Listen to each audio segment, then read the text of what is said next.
అమ్మో, ఈ చుట్టుపక్కల రౌడీ సంఘాల్లో పేరు ప్రతిష్టలు ఉన్న వీళ్లే వాడిని కొట్టలేకపోతే ఇంకెవడు కొట్టగలడు? ఇప్పుడు ఏమిటి చేయాలి? ఏమో ఏం చేయాలి?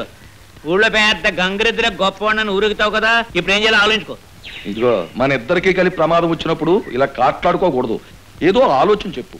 నేను చెప్తాను, సరైన ఉపాయం చెప్తాను. నువ్వు పని చేయాలి. ఏమిటది? నీకంటే నేను గొప్పవాడని, నీ వంశం కంటే నా వంశం చాలా పేరు ప్రఖ్యాతులు ఉన్న వంశం అని నువ్వు ముందు ఒప్పుకో. సర్లేవయ్యా, నువ్వు గొప్పవాడివి, నీ ఇంట్లో దిక్కుమాలిన కత్తి ఉంది, అది మీ ముత్తాతకి ఏ పెంట కుప్పల మీద దొరికింది. అదిగో అదిగో అదిగో అదిగో నువ్వు చరిత్రనే తప్పు చెప్పేస్తున్నావు. అది పెంట కుప్ప మీద దొరికింది కాదు, అసలు ఆ కత్తి. అబ్బా వేసేకు సుత్తి, ఆ కత్తి గురించి తర్వాత ఆలోచించుకుందాం. ముందు మిలిటరీ వాడి పీక తగ్గేయడం సంగతి ఆలోచించు. చూడు బావా, ఇలాంటి ప్యాంటు వీరుని కొట్టాలంటే పంచకట్టు రౌడీలు ఏమీ చేయలేరయ్యా. సిటీ నుంచి ప్యాంటు రౌడీనే తీసుకురావాలి.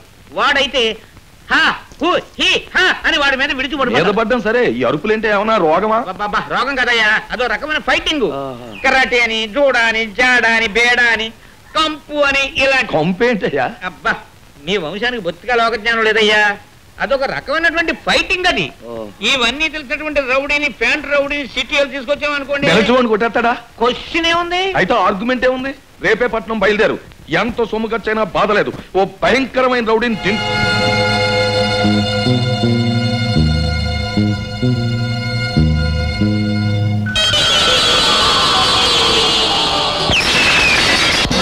ఎవడ్రా నువ్వు?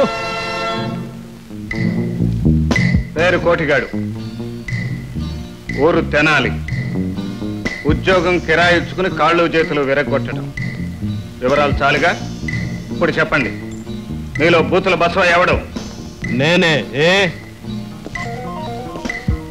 మరేం లేదు, నీకు గేదెల గంగరాజుకి ఏదో గొడవలు ఉన్నాయంట కదా, నువ్వు కులాసాగా ఉంటే ఆడికి నిద్ర పట్టం లేదంట, అందుకని నీకు చేయి తీసేమని నాకు కిరాయి ఇచ్చాడు.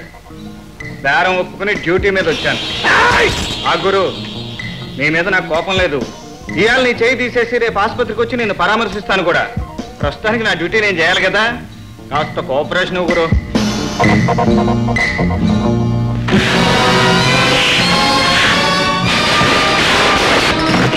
ఆగండి, మీరు రెడీ అయిపోతున్నారు ఎందుకు? మిమ్మల్ని కొట్టడానికి నాకెవడూ కిరాయి ఇవ్వలేదే. మరీ అంత సరదాగా ఉంటే మిమ్మల్ని కూడా ఢమాల్ అనిపించేస్తాను. ఆ కిరాయి ఏదో మీ దగ్గరే వసూలు చేసుకుంటాను. ఇష్టమేనా?